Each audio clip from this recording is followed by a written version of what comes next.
Hello, and welcome to the third and final episode of this series. Today we're going over the strangest cryptids for the last 20 states in the US. I also wanted to start this video by saying I'm sorry it took so long. Things were just kinda for a bit there. But without further ado, let's begin.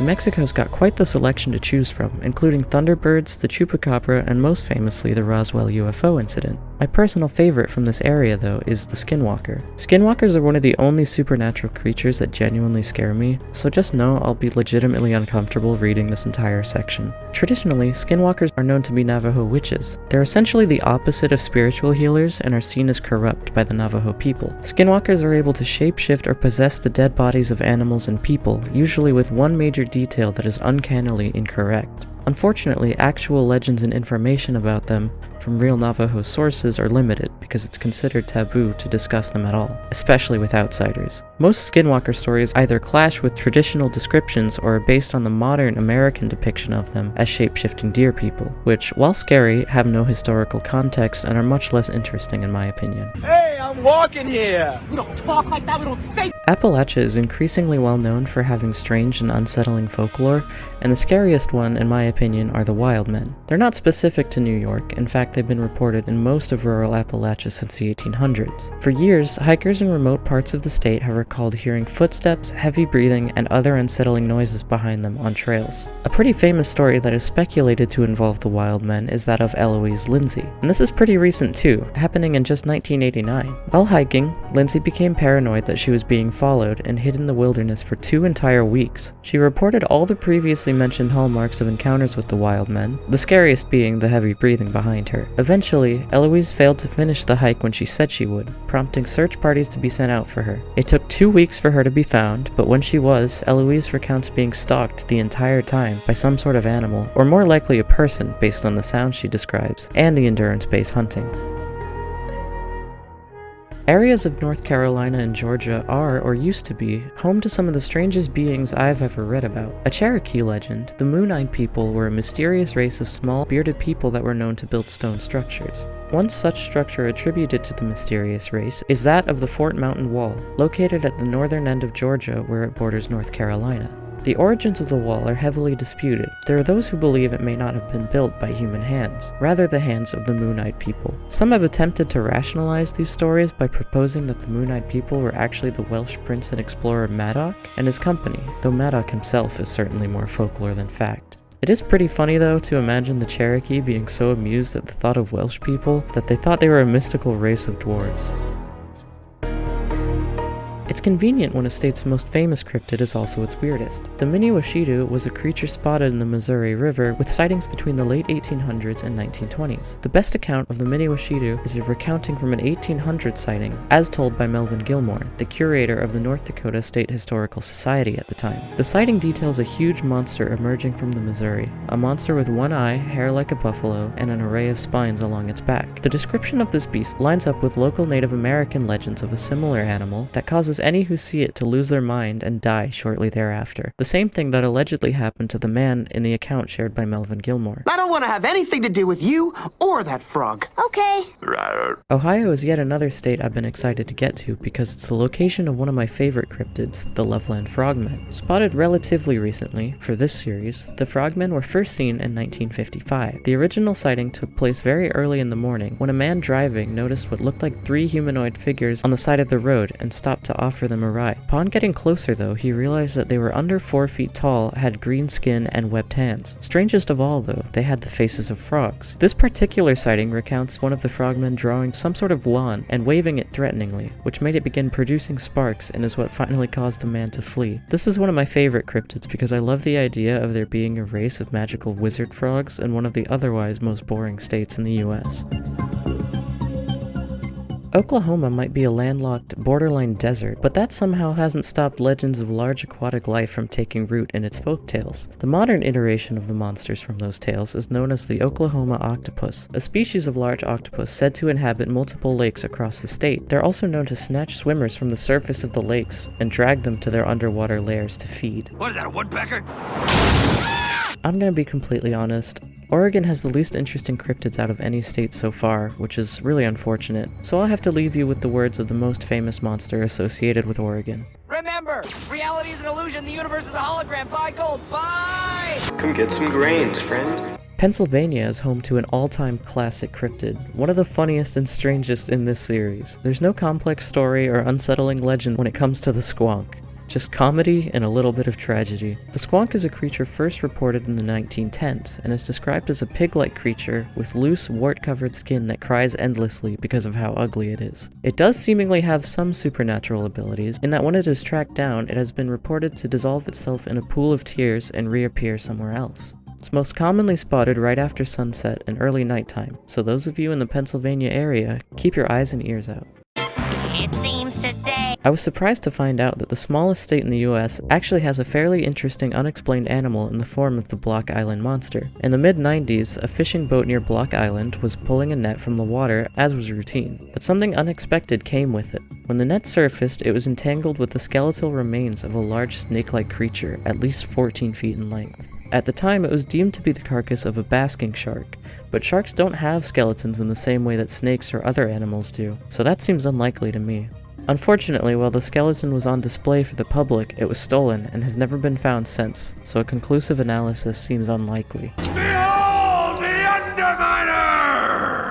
Underneath the University of South Carolina lies a network of maintenance tunnels, jokingly referred to as the catacombs. The tunnels seemingly branch out into the surrounding city of Well, but very little of note generally takes place inside, save for an event in 1949. Two students exploring the tunnels claimed to have witnessed what looked like a man dressed in silver aimlessly wandering the tunnels ahead of them. The man seemingly didn't notice them when he opened a manhole cover and climbed further into the depths of the catacombs. The next year, an officer on campus had a much closer encounter with the mysterious tunnel-dwelling man that would paint a much more interesting picture of the situation. While patrolling the tunnels, he ran straight into the silver figure and got a good look at him. The man had pallid gray skin and a third eye on his forehead. The officer very quickly called for backup, but the three-eyed man had slipped away by the time backup came. As you can imagine, tales of a strange three-eyed silver wizard in the tunnels under the college was attractive to students looking for a thrill, and very quickly became a method for hazing, and a popular subject of dares, even leading to one student allegedly being hit with a pipe by the three-eyed man. The college obviously denies the possible existence of the tunnel wizard.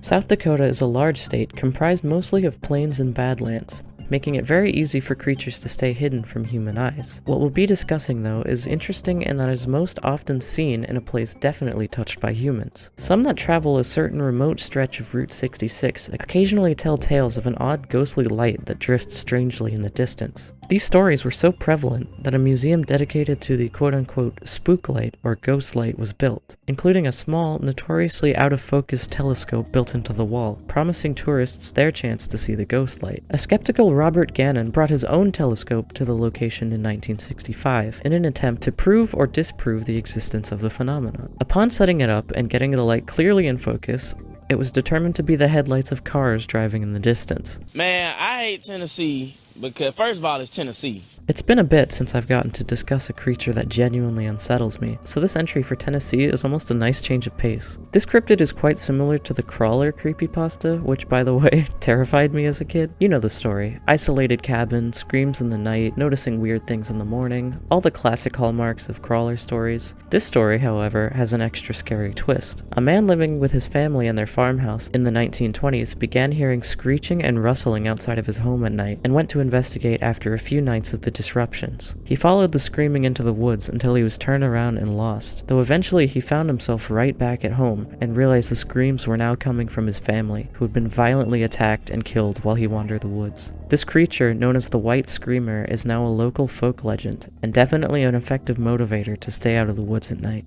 Magic staff, come to me. Being a border state, Texas has an interesting overlap in cultures, and therefore an interesting combination of folklore and superstitions. The legend of La Lechuza is popular all across Mexico, and has spread to places like Texas as well. La Lechuza means the owl, but but in this context it's usually taken to mean the Owl Witch. In a tale as old as time, the origin of the Owl Witch is with a woman practicing magic and being discovered and put to death. Her magic kept her alive, although she was no longer exactly human. She is said to take the form of a woman in the day and a large, almost harpy-like owl at night. According to people who have spotted her, the owl is 7 feet tall, with a 15-foot wingspan and is strong enough to carry away a grown adult. Like most supernatural folk stories, concrete details are sparse, and La Lechuza doesn't exactly have an agreed-upon criteria for her victims. The story reminds me a lot of being a kid and accidentally discovering lost tapes at 2 a.m. It was the Death Raptor episode, and it was the first time I was exposed to actual horror, and it being a found footage cryptid show explains a lot about me in hindsight. I survived because the fire inside burned brighter than the fire around me. This entry for Utah is a little bit silly, but I guess that's not unheard of in this series. This isn't even exactly a cryptid, but it's just such a weird story. So apparently, in the 1890s, a businessman called James Wickham had the brilliant idea to import whales to put in the Great Salt Lake, so that Salt Lake City could have a steady and local source of lamp oil from the whale fat. They were intended to be confined to a small spot of the lake, in a pen of sorts. Within 20 minutes, the whales had escaped and were out of sight. For those of you who don't know or don't live in America, the Great Salt Lake is enormous, as in, you'll never see those whales again enormous. So their escape led to numerous sightings over the years, up to 50 miles from where they had escaped. Also, if you're questioning whether it would even be possible for whales to survive in the lake, that's good, because the salt concentration is way too high, making this basically a certain hoax.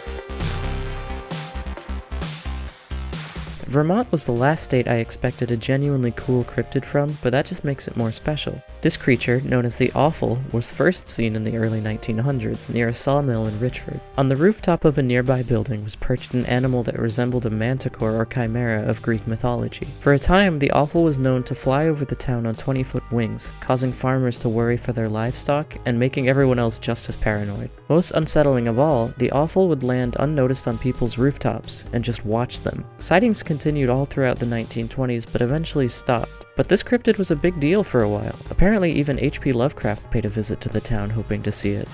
Yeah, I like my moped. I'm gonna hold off on Virginia for right now, because West Virginia has enough cryptids for 2 states, and they're shared across both of these states pretty much. To give one of the greatest superheroes of all time a bat! Being in the Pacific Northwest, Washington State has a ludicrous number of Bigfoot sightings, but that's far too normal for these videos. However, we will be talking about a Bigfoot derivative here. In 1980, shortly after Mount St. Helens erupted, people began to report a previously unseen beast in the area. It was largely similar to Bigfoot in both appearance and behavior, but it had an unnatural bluish color and wings like a bat. Sightings of this so-called bat squatch have continued to this day, making it one of the more modern cryptids in this entire series. I was unable to find accounts of it doing anything harmful or aggressive, but the creature is intimidating nonetheless. People who have seen it have only done so from a distance, where the monster merely stares, waits, and leaves. I wish I could tell you more, but the bat squatch is elusive, rare, only seen once every few years. West Virginia. I don't know why, but West Virginia is like a cryptid hotspot, so we're gonna do a lightning round of 3 cryptids here. Number 1 is of course the Mothman, the second most famous cryptid of all time, right behind Bigfoot. He was seen originally in the 1960s in the TNT area just outside of Point Pleasant. Sightings have proliferated into neighboring states and continue to this day, with a large increase in 2017. Mothman is a large humanoid creature covered in hair and with an enormous wingspan. Mothman has a reputation as a harbinger of negative events, after sightings spiked right before the collapse of the Silver Bridge. Number 2. During the extraterrestrial craze of the 1950s, a strange event took place in the town of Flatwoods. A light shot across the sky one night and landed in the field of a local farm. Upon investigation, a crater surrounded in mist was discovered. The next morning, reports of a bizarre creature began popping up around the county. Witnesses describe a biomechanical creature with a spade-shaped head and a metal dress-like exterior. The creature briefly attracted widespread attention to the small town of Flatwoods and remains a staple of the town's tourist culture to this day. Number 3.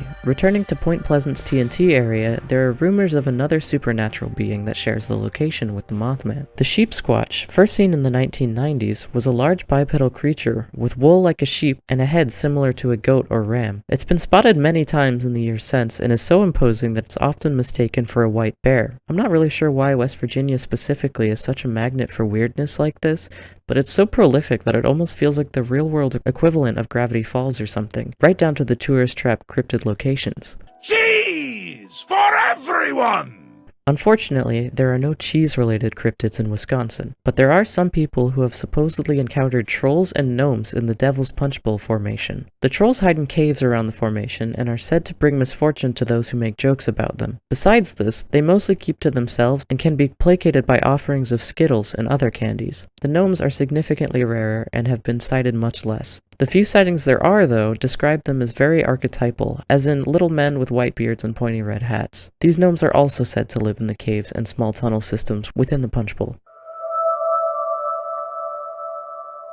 At last, here it is. The final state in the US. While I wish I could put something really weird or cool here, Wyoming unfortunately doesn't have a particularly great population of unexplainable fauna. They do, however, have a high concentration of the more mundane, well-known cryptids, such as jackalopes, and supposedly a surviving species of direwolf. Slightly more interesting than either of these is a small mummy discovered in the 1930s. There's much debate as to its origins and whether or not it's even human. The mummy was only a foot tall, but had a face resembling an old man. Some believed it to be a species of small humanoid of Native American legend that used to torment the Shoshone tribe, while others believe it to be the remains of an unfortunately malformed infant. Unfortunately, it was sold and lost in the 1950s, preventing further scientific analysis.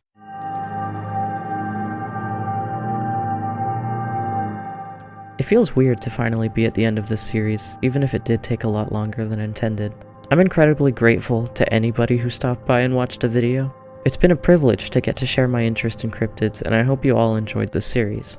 These videos take a lot of effort to make, so it would mean the world if you would consider leaving a like and possibly subscribing. Anyway, just to finish this out, I wanted to say thank you one last time. I'm not sure what my next series will be, but I promise I'm thinking of ideas every day. Thank you for watching, and I'll see you in the next one.